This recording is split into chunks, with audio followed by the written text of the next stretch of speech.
అందరికీ praise lord. ప్రభువైన యేసుక్రీస్తు వారి నామములో అందరికీ శుభాలు తెలియజేస్తున్నాను. అందరికీ హ్యాపీ సండే. ఈరోజు గుర్తుంది కదా, ఈరోజు ప్రతి ఒక్కరు కూడా దేవుడి మందిరానికి వెళ్ళి దైవజనులు చెప్పే వాక్యం ద్వారా అనేక మంది ఆత్మీయంగా బలపరచబడాలని ఆశిస్తున్నాను.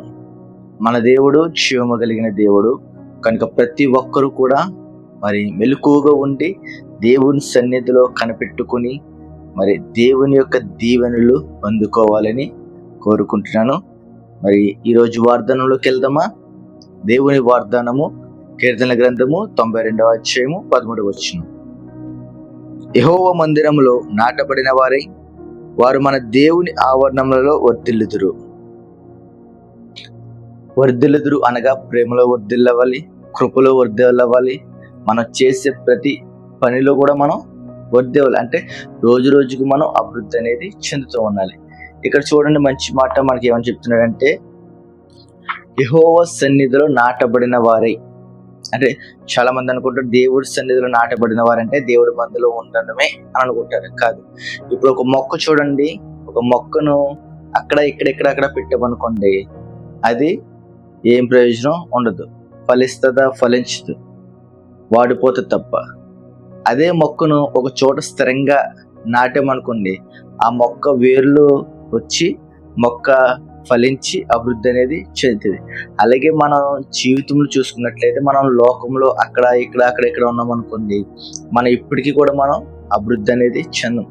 అలా వాడిపోయిన మొక్క ఎలా అయితే ఉందో అలాగే మన జీవితం కూడా వాడిపోతుంది. ఈ లోకంలో మన జీవితం అనేది వాడిపోతుంది.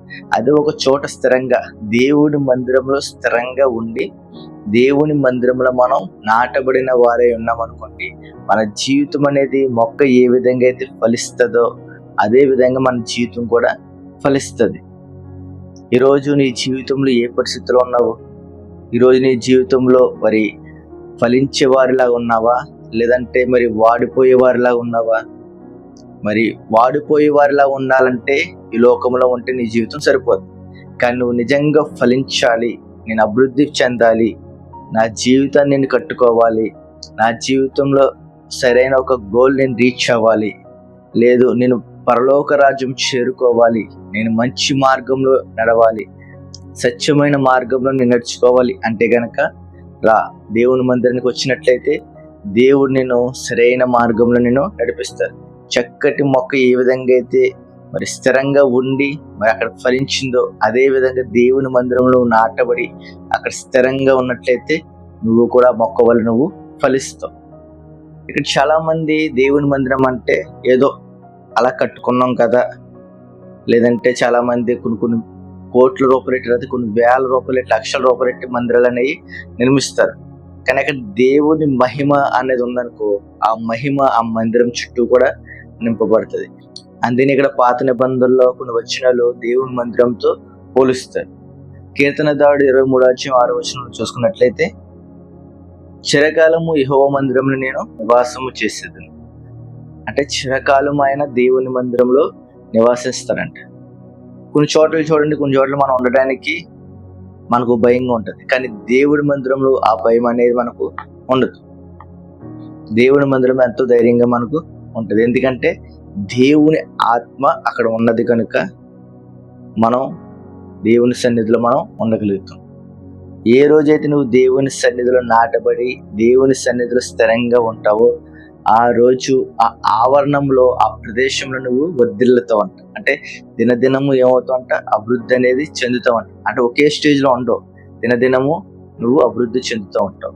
మరి ఈరోజు నువ్వు నీ దేవుని మందిరంలో ఎలా ఉన్నావు? నీ దేవుని సన్నిధిలో ఎలా ఉన్నావు? నువ్వు దేవుని సన్నిధికి వెళ్తున్నావు కానీ మరి వెళ్ళడం రావడం అన్నట్లే ఉందా? లేదంటే ఆదివారం ఒక రోజే వెళ్తున్నావా? ఎందుకు వెళ్తున్నావు నీకే తెలియడం లేదా?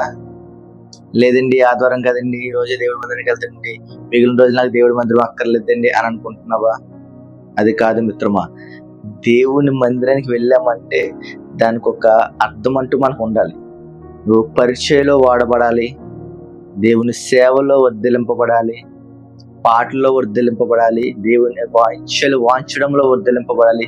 ప్రతి సన్నిధిలో వాడబడే ప్రతి విషయంలో కూడా నువ్వు వాడబడాలి. అప్పుడు నువ్వు ప్రతి దినము కూడా వర్ధిల్లింపబడతావు. దేవుడు నిన్ను ఆశీర్వదిస్తాడు. ఆ రీతిగా నువ్వు ఉన్నట్లయితే నీ కష్టకాలంలో ప్రతి విషయంలో దేవుడు నీకు తోడుగా ఉండి నిన్ను ముందుకు నడిపిస్తాడు. నువ్వు చేయవలసిందల్లా ఒకటే, దేవుడి మందిరంలో స్థిరత్వం అనేది కోల్పోకూడదు. స్థిరంగా నిలబడు, దేవుడి మందిరంలో చక్కగా వాడబడు. చిన్న ప్రార్థన. ప్రేమలేని తండ్రి, కృపలేని దేవా, ఈరోజు మాకు ఇచ్చిన వాగ్దానం బట్టి మీకు వందనాలయ్యా.